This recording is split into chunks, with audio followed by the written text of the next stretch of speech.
Well, good afternoon. Um, I'm Bob Gumbs, and I'm the host of the Concerned Forum. And some of you out there, I'm sure, have seen the show before. We're basically a working person or average person's uh, political, social, economic talk show, right? A talk show for the guy on the street, a talk show for the lady on the street. And usually I have a guest, uh, basically discussing, various topics, um, high rent, uh, what are we still doing in Afghanistan and Iraq, um, local, state politics, what have you. But today, I didn't want to have a guest because I really had some things that I wanted to get off my chest. I'm quite angry. Um, I'm damn angry, to be quite frank about it.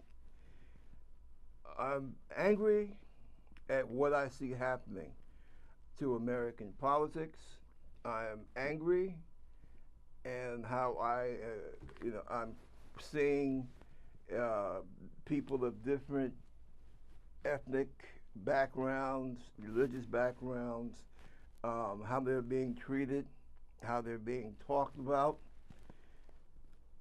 And I'll be quite honest about it. To me, and I know I'm going to catch hell for saying but I get the eerie feeling that this is kind of similar. This must be how it felt. Oh, say 1931, 1930, just about the time when the Weimar Republic in Germany was on the way out, and the Nazi Party was on the way in. And I don't think that most people realize that the Nazis, they didn't shoot their way into power. They worked through the democratic process to destroy the democracy that Germany had established after World War I. And as I said, I'm starting to see the same problem here. Look, let me, I got a few notes that I've made. As you can see, I have a very interesting style of taking notes. But let me say this. Some might be offended, some folks might be offended, but so be it. Donald Trump, just who the hell do you think you are? I really hope that Hillary, when they're having their debates, I hope at the beginning of the first debate, I hope she drops that on him. Donald, just who the hell do you think you are? You don't have the right to insult people, degrade people, humiliate people. You have done absolutely nothing for this country. You know absolutely nothing about foreign policy. The only thing that you know about domestic policy is how to enrich, how to fatten your wallet, period. And that's usually at the expense of other people. Now, what gives me cause to say that? Well, first of all, Donald, unlike most of your sycophantic followers, God help them, because I know you go over pretty well in mostly in our red states. They don't know you. Us native New Yorkers, we know you. Oh, and a word to America's mayor there, Rudy Giuliani, we know you too. But let's just leave you on the shelf for the time being. But Donnie, we know you, all right? We know about your scams. We know about all the times you pulled the bankruptcy crap and usually leaving other people to hold the bag. Now, unfortunately, in our case, we can't do that. Okay, we can't get away with the crap that you pull. And I tell you, frankly, most of us who have a hard time making it in today's American society, we really wouldn't want to. Because basically, we're honest, decent people. Honest, decent, patriotic, hardworking people. And we will not take it as a mark of pride that we're able to flim-flam people who put their trust in us. The idea that you basically you cheat the IRS, when I say cheat, if not technically, at least in spirit. You know, for a guy that basically spent the whole Vietnam War era trying to avoid catching a venereal disease, you figure the least that you could do is, you know, pay your taxes, maybe even pay a little extra, and do a little something for charity. But see, I think that says a lot about your character. Now, what gives me cause to say this? Well, like I said, first of all, I'm a native New Yorker. Second of all, I was in the service during I was a kid. I went in when I was 17. It didn't go so well, unfortunately. I was a border guard in Germany, and you had a lot of problems, a lot of race riots. You know, the things that you're trying to start nowadays with your so-called campaign. But I left on the good terms, and I came home, and I started going to college, started to educate myself. And after a few years, I felt that I owed my country something, because I felt that 72 and 73 were very troubled times in our country's history and also for the military. And I swore that if I had the chance to go back into the military, I would prove that the things that happened to me because of the color of my skin, that they were wrong. And I did do that. I went in the Navy. And I will always bless the Navy for giving me the chance to prove myself. And by means of doing that, I had the opportunity to serve my country at the highest level. I was assigned to the Defense Intelligence Agency, and I wound up getting a top secret clearance. I think it's called Cosmic Top Secret, if I'm not mistaken, which you claim to be such an expert now that you would know that I was purview to anything that the president saw. I had the opportunity to see if there was a need for me to do that particular task, because that's how the whole clearance thing works.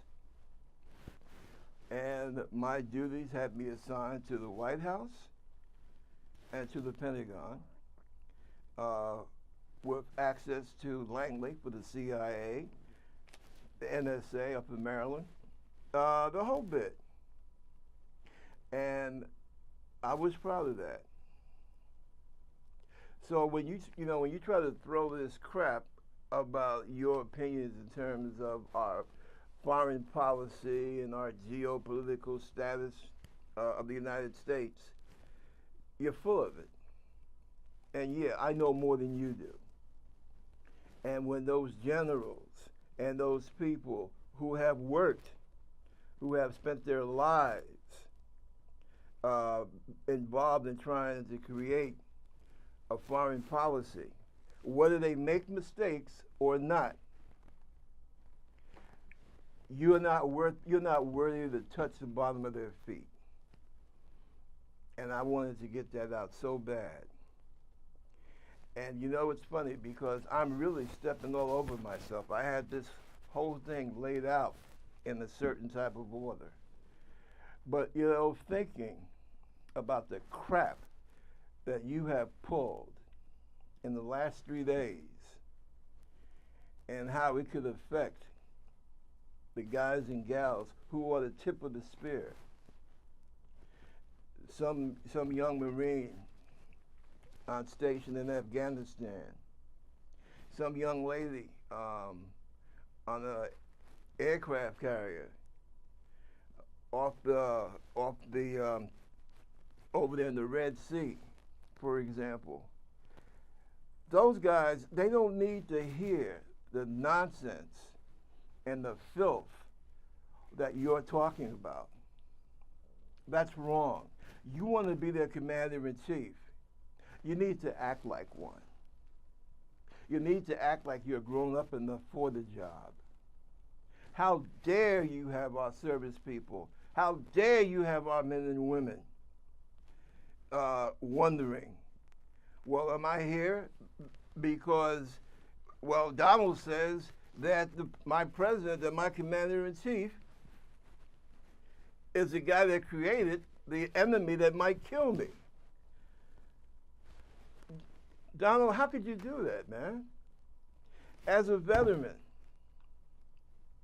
especially as a naval veteran who did his time on the Nimitz, who did his time on the Saratoga, who knows the fears that these people have to live with every day. How could you do that? You, the deferment champion, how could you? And how could you slander and malign our president? You've been doing it for the last several years with the birth of nonsense. And you know, when you started that crap, I didn't think that there was anything that could be, you know, top the as far as being low and saying low and mean things. I didn't think that the birth of crap that you started, that I thought that would be it. But for you to come on the worldwide airwaves and say that my president, my commander-in-chief,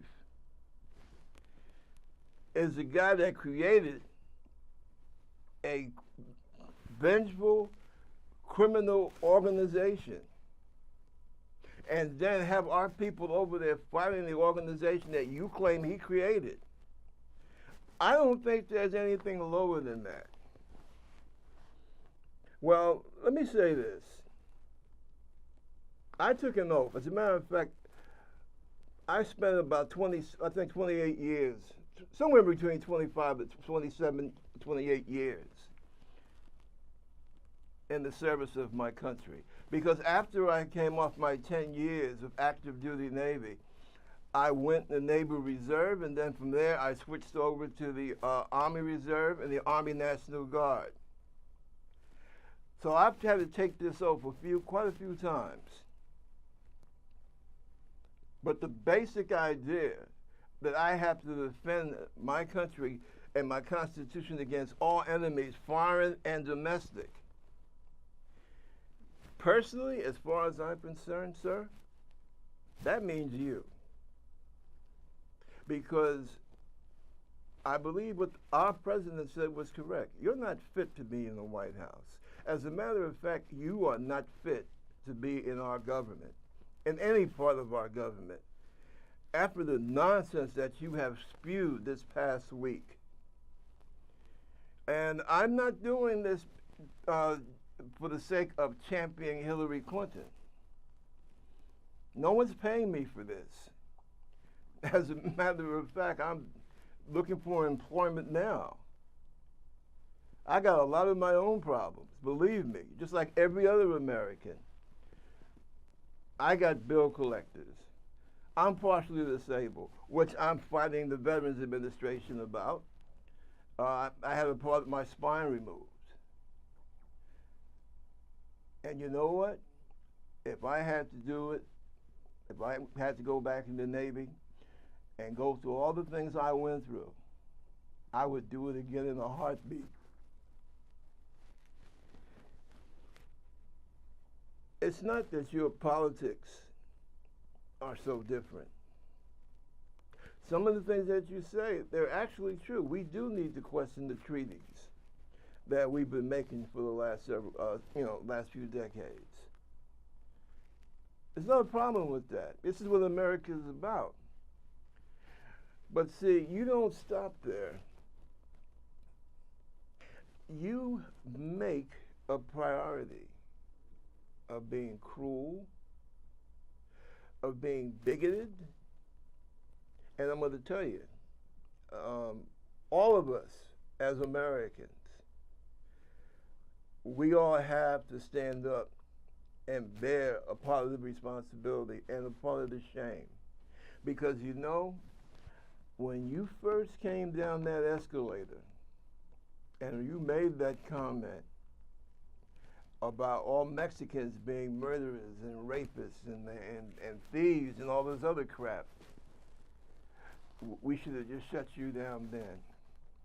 And what I mean by saying shut down, we should have just ignored you and just carried you as a news item, as a regular news item, and not basically make the fuss over you that we did, both as individual people and the media as a whole. Okay? You should have been shut down then, as far as I'm concerned. Because no president, no one that wants to run for president has the right to insult a whole ethnic group. And it's funny because you excel at playing racial politics. And science tells us that mankind as we know him originated somewhere in Central Africa. So the whole concept of race, it really doesn't exist. Actually, it's about culture, ethnicity, what have you. But even if we're going to go by the old incorrect standards and talk about race, then that's what you've been doing. You've been playing racial politics. You've been playing with people's lives. Your rallies, they're not rallies. Those are lynch mobs. Those are a crowd of people preparing to lynch someone. That's what your campaign gatherings are. My mom told me way back in the day that I had a great uncle, or I think what is that, great uncle, that had gotten strung up somewhere in South Central Virginia. And I guess that it was in that kind of environment, the kind of environment that you create. The idea of you sitting on in the big chair with the new codes, I think that is terrifying, quite frankly. And more people need to say it, although many people already have. You know, you take advantage of folks, especially in the red states. Now, to be honest about it, and I come from a Republican family, as those who have watched my program, I know I've been mentioned plenty of times before, but for those of you that are new to the Concerned Forum, I was born and raised in a Republican family. My dad came from the American Virgin Islands. My mom came from Virginia, and they were two Republicans. And I grew up in that kind of a household. My dad was, what was he, vice president or district leader of the Republican Party, excuse me, in West Harlem. I had the opportunity to actually meet and shake hands with Governor Nelson Rockefeller. I think I was like about, I don't know, 8, 9, something like that. So Republicans are not alien to me.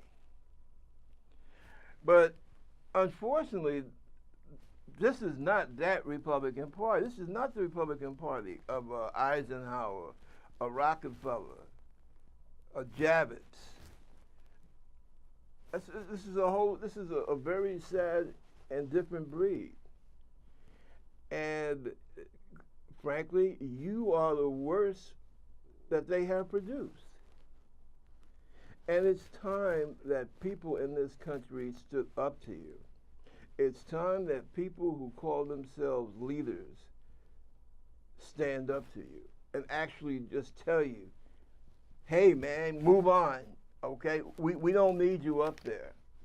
You know, Republican, independent, Democrat, progressive, liberal, I don't care. You need to be put in your place. And that place, it's not in the damn White House.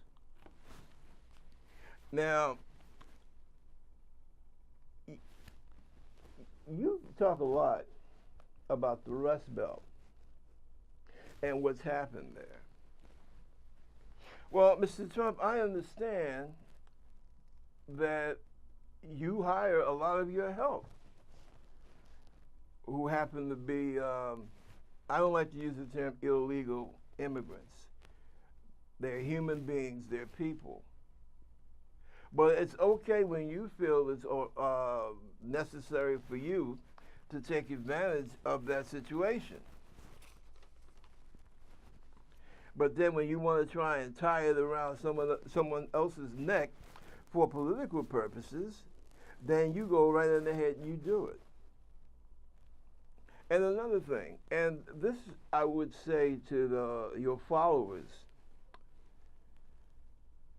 Donald Trump is a game show host. Now, I didn't like your show, quite frankly. I think your show was symptomatic of what's happened to our country over the last 30 years. The idea that a guy is going to be, rise to popularity, which you were already a well-known entity, but your show made you even more well-known. And what was the thing? What was the punchline? What was the gimmick? Oh, okay. Well, we know what that was. You sit up there and you tell somebody you're fired. Well, Mr. Trump, let me tell you something. I spent some time going in and out of the White House. I spent a lot of time in the Pentagon. I spent quite a few months on my off-duty time working on Capitol Hill as a congressional aide. As a matter of fact, I was an aide for the Democratic congressman that I believe he was running the Iran-Contra committee. So while I won't say that I know how it is to be president, I've had a pretty good opportunity to, see how government works from the inside. And I feel pretty safe in telling you that saying you're fired, well, it takes a little more than saying that to be an effective chief executive for this country. But again, that's one of the things that's happened. with our people here in this country. Life is not a game show. Ordering men and women to their deaths on a political principle, or because you feel that the safety of the nation is at risk. Hey, pal, that ain't a game show. Trust me on that one. Or maybe to you it doesn't seem that real because of that, in that beautiful, well-groomed, handsome family of yours, none of those children wear a uniform.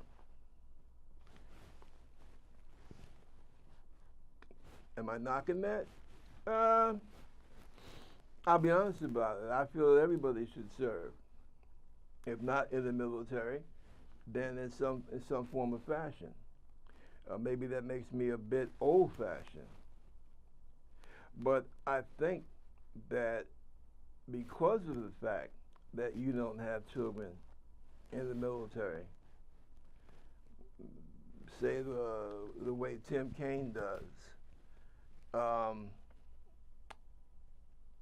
I would think that that would make you a little bit more careful, and also take this job that you're running for a little more seriously. See, that's one of the things that really bothers me about you. And I would hope that somebody in Congress would start a nonpartisan petition throughout the House of Representatives denouncing your candidacy for President of the United States.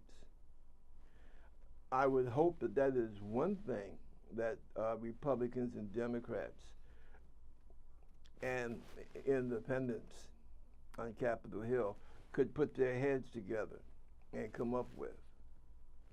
Because, yeah, your candidacy is that serious. Because you have shown that you have a great talent for tearing our nation apart. And I think it's time that people get up off their duff and start speaking out about it. And I tell you quite frankly, you personally insult me. Apparently you've been communicating with your astrologist or whatever you got, and your campaign, well, it's not looking that great, especially in the so-called swing states. So what do? You start crying that the game is rigged before the contest even started. Apparently, you must think very little of yourself after all. Apparently, your ego is not as great as you try to pretend it is. Or else, why would you start crying about the game being rigged? Hasn't even started yet. And what really burns me up, and this goes especially to your Black and Latino followers. There are a few. I'm not talking about that, was it less than 2% across America of black people that are deluded enough to follow you. But you always manage to try and get this black spokesperson or that black spokesperson to say how great you would be for all the black people, which is a bunch of nonsense. Now, we know that we have a problem in this country when it comes to fair ballot access. Not cheating. As a matter of fact, I think the only people that have been found guilty of tampering with ballots so far have been Republicans. That kid was trying to, I think he was trying to make somebody look bad or make the system in a particular locality look bad, and the judge wound up body slamming him. Well, we know we've even had people admit, well, yeah, this will screw around with the ballots so that the Democrats will be at a loss because we're working to make sure that we're going to try and knock as many blacks off of the ballots off of registration as we can. And we're going to stop as many as we can. And this business about the ID, you see, this is what really angers me about people like you. Because you got your own agenda. But what you'll do, you will take advantage of your followers, many of whom you know are not as sophisticated or educated as you are supposedly are, and you will get them all hopped up, all psyched up, basically saying, yeah, the Democrats are using the blacks to steal the election. Number one, black folks, we are citizens. And let me say something else for a quick second. Our leaders really need to start letting people know we're not begging for rights with our hands out. Black folks have been in this country. We have been here in North America. We have been here in what has become the United States. We've been here for almost 500 years. So it's not like we're asking for a damn, hey, buddy, do me a favor. We want the same rights that everybody else has, period. End of story. But see, you and your type, you try and make it seem like, oh, well, there is some big liberal power that wants to keep working class whites down, and they use black people to do it. So what you succeed in doing is turn the neighbors against each other and stirring hatred, also calling our democratic system into question, which, as any damn political scientist would tell you, is like running through a room full of gunpowder with a lighted candle. That's what you do. Now, because the Supreme Court, for example, in North Carolina, the judge sat there and read, said, this is racist. What you have done is racist, and we're going to stop it. And what do, Mr. Trump? You take that and you wave that around as evidence that somebody is trying to cheat you. Nobody's trying to cheat you. It's just that people are waking up to the no good slime that you really are. Because only a no good slime would want to tear his country asunder in a race war. And that's exactly, I'm saying it, that's exactly what you're trying to do. What you're trying to do, you're trying to sow confusion. And in that confusion, you and your supporters think you have an opportunity to basically do what you want to do, which is to set up a government that basically works for your benefit. That's what this whole thing is about. And it's time that people stand up and admit it. All anyone has to do is read and listen to what you're saying. Look at what you've been doing. And this is what really gets me so angry. I risked my life for this damn country. Yes, my country. And to sit up here and watch somebody the likes of you tear down what a lot of people have spent the last 250 years. What's that phrase? A more perfect union. Mr. Trump, look, you gotta excuse me, okay? I was lucky to get an associate's degree, and I was lucky to get my bachelor's. And my late wife was ill at the time I was going to grad school, so I didn't, you know, I didn't do as well as I could have. So I didn't go to the fancy schools that you went to. So I'm trying to get this off my chest the best way I know how. And I tell you quite frankly, you are strangling my country. And I don't like it. I don't like when you say, well, because we're going to abide by the law and, you know, and make sure that the law is fair for African Americans so that they can vote in the country that their ancestors helped to build. Oh, well, somehow that means that the election is rigged. No, I don't like that. I don't like that one damn bit. And I think that every person that cares about American democracy should be raised in hell about what you're trying to pull. You're blowing this election because you're a lousy candidate. And look, Hillary Clinton is a grown woman. Okay, she can fight her own battles.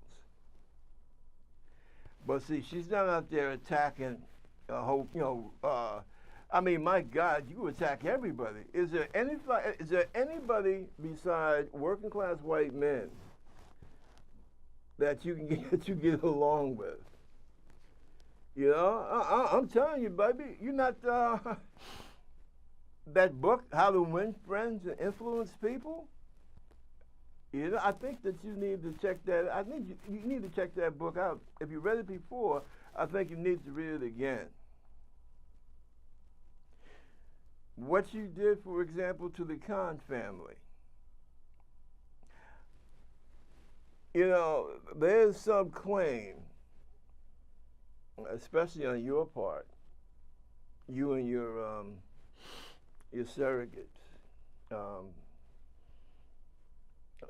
What's his name? Giuliani, America's mayor.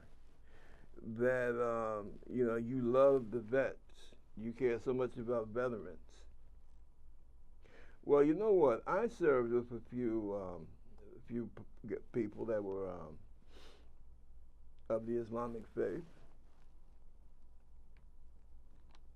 One of them was one of my best friends when I was in my last duty station down there in Jacksonville, Florida. Unfortunately, I would say, thinking about it for a brief minute, Jacksonville was the only time in the Navy where I came across overt racism.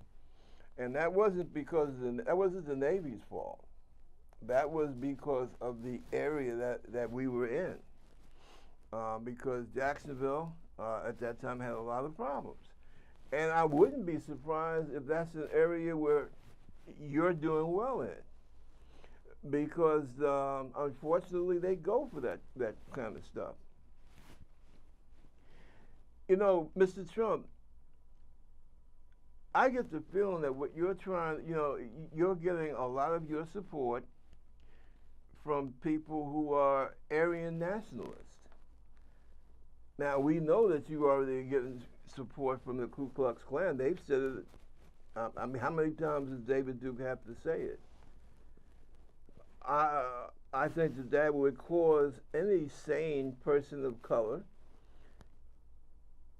to kind of be leery of you. And see, that's another thing on my list of why you really piss me off. You make this big spiel about America,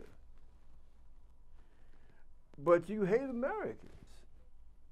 Anybody that's not exactly like you, anybody that doesn't, I don't know, come across into your concept of what an American is, you hate them. What kind of foreign policy could we have? Oh well, I mean, probably okay with Russia. And I'm not saying anything to knock Russia. I understand you get a lot of support from the executive over there in Russia. Oh, what's his name? Putin. Hey, that's great. That's cool. That's lovely. Russia is going to do what's in Russia's best interest, and if they feel that it's in their interest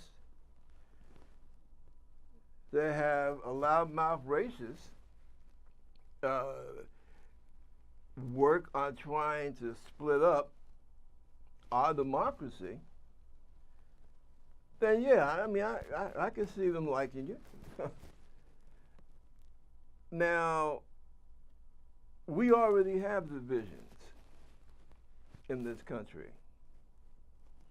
I mean, there's no denying that. But Trump, all it seems that you're interested in doing is making those divisions worse.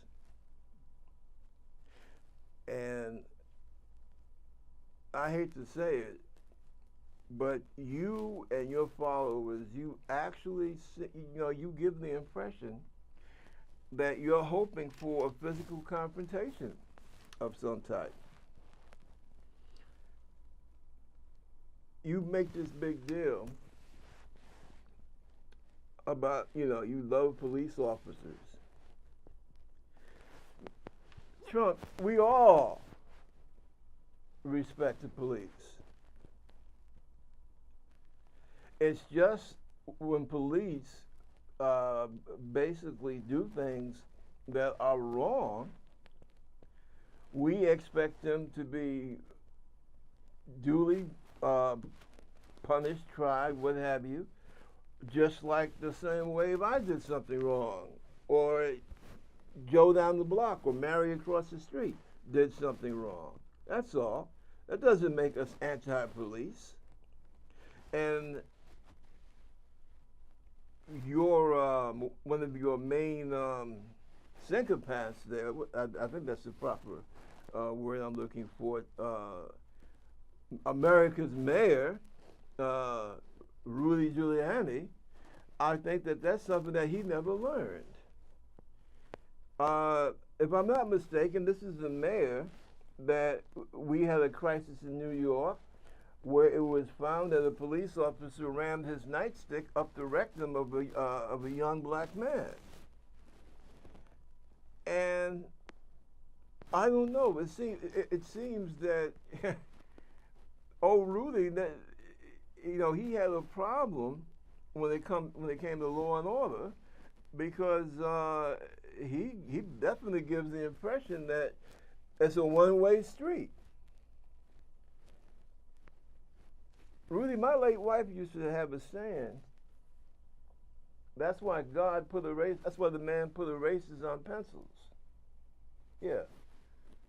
Erasers on pencils. Because we all make mistakes. The thing that's that concerns a lot of people about Rudy is the fact that he don't want to acknowledge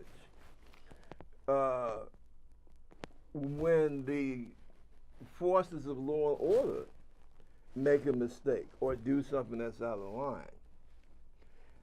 As a matter of fact, at the time of 9/11,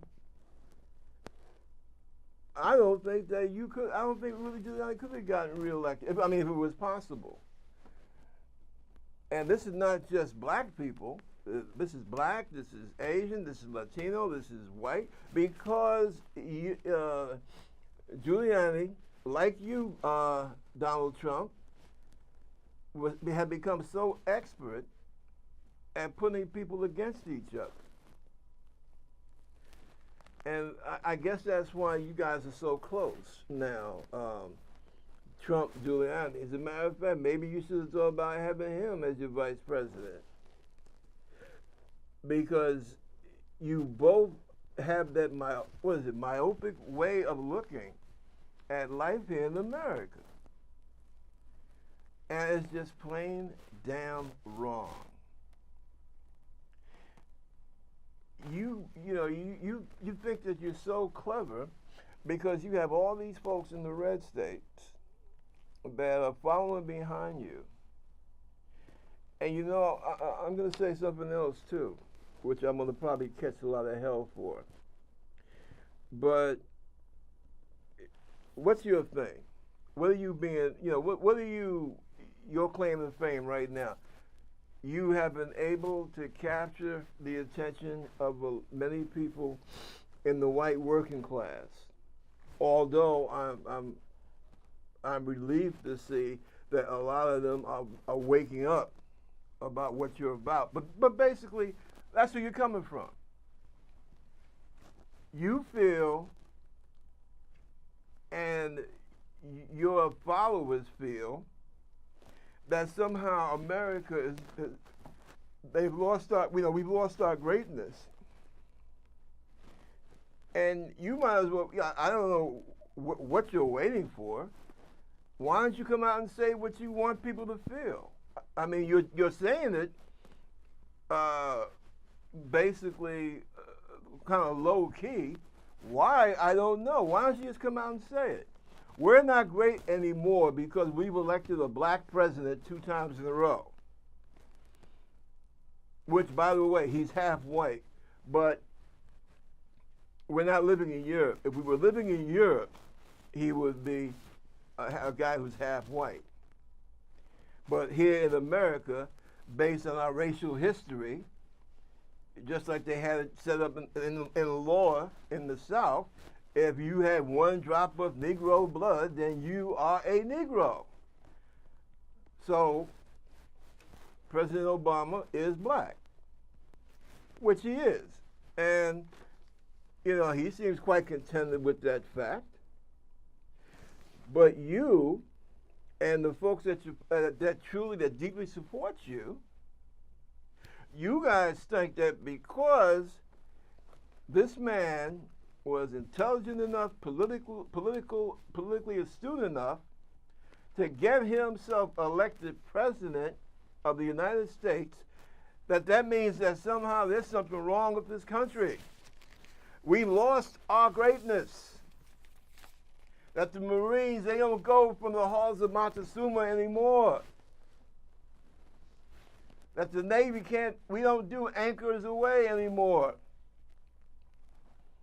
The army, the big guns of the Army can no longer go boom, boom, because we have lost our greatness. And that is freaking sick and insane to you, Mr. Trump, and all of you out there who think like that. I'm not going to get into the whole thing about black Americans built the country, blah, blah, blah. The facts speak for themselves. The house that you're trying to get in so badly, Donald, that one on 1600 Pennsylvania Avenue, you know who built that, right? Okay. But yet, for a black man to basically be the chief means that somehow America is less than what she was. And I think that's sick, and I also think that's pretty sad. Because you're telling me that no matter how good I am, no matter how faithful I am, the fact that I'm able to go out as a black man and risk my life for this country and study hard and try and make something out of myself and all that, but I'm still not good enough to be president of the United States. And that if somehow, by some quirk, by someone's fix, I do get into the White House, then that's a sign that America has lost her greatness. That's what you're saying, Trump. That's what you're saying. And I think that that is sick and that is sad. And it has no place in 21st century America. As far as the Republican Party is concerned, well, I don't have to constantly beat the drum about that. We know all about the Southern strategy. And we know that from 68 on, the Republican Party, not every Republican, but generally that's what the party has done, especially in the South. But you have played racial, party has played racial politics. And I think the worst thing that you've done, that you really hurt the people that you were supposed to represent, your constituents. Because instead of trying to educate those folks for the future, you have kept them mired in the past. You kept them fighting over social issues when you should have helped them to educate themselves, to build more schools. I'm not just talking about in the black areas. I'm talking about in your constituents' areas in general. You didn't educate your people for the future. You did not, let me say it like this, you did not educate your constituents for the future. And now the future is here. And they're terrified. They're not prepared. They are not prepared, either academically or, I won't say, well, yes, for those of us that really means a lot, spiritually. You then get them to understand that this is no longer a colonial world, that they are going to be in competition with all different groups of people. We are in competition with Latin America, Bangladesh, India, Asia, and yeah, Africa is starting to rise in terms of technology. And you didn't prepare your constituents for that.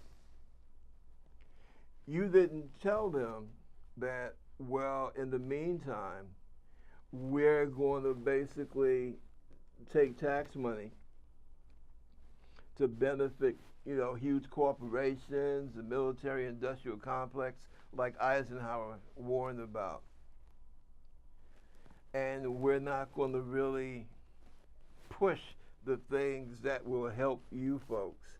I want to know, why is it that in an area where you got Republican assembly people for the state and Republican representatives and Republican senators in the House and in the Congress, why is the infrastructure in those kind of areas so lousy, so bad? See, that's what I'm saying. It's the same crap that's what happened to the South originally.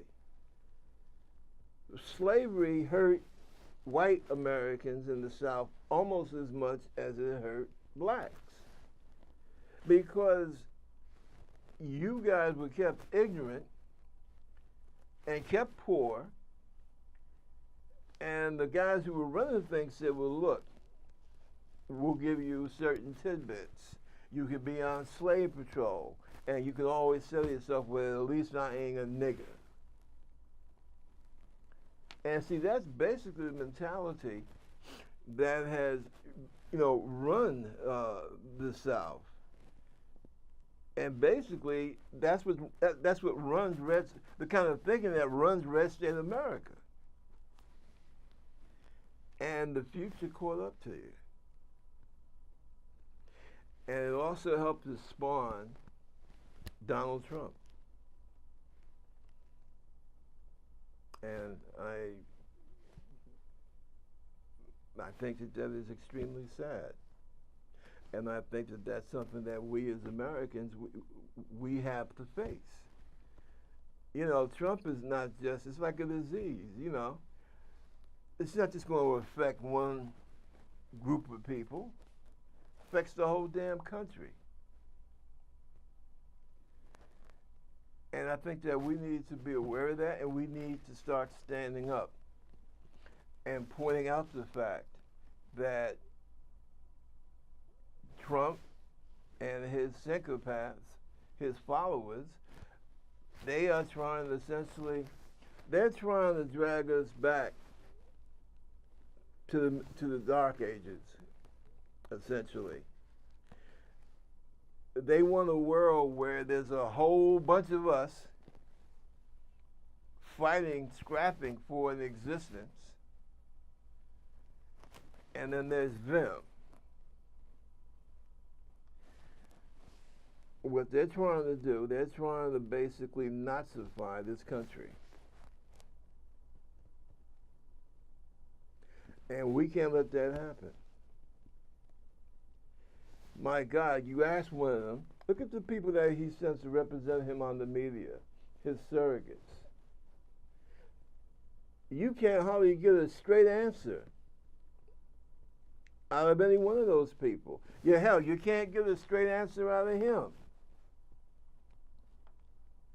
And as American citizens, we can't stand for that. We cannot allow that. We cannot allow this guy and his hate machine to take our country back, because that's what it is. We can't allow a guy that feels that the Constitution, what he doesn't like, oh, well, I don't like this, so we don't have to do it. We can't allow somebody with that kind of mentality to go to the White House. We have to start realizing who we are as Americans. I think we need to start getting back in touch with ourselves. We need to understand the position that we're in and how we got there. Now today, I probably didn't do a very good job expressing myself on this subject. I think I allowed myself to get a little too emotional. But I think I said things that had to be said. I'm Bob Gumbs. This is the Concerned Forum. Send your comments to me. You see it up there on the board. And thank you very much for allowing me to take your time. Have a great day.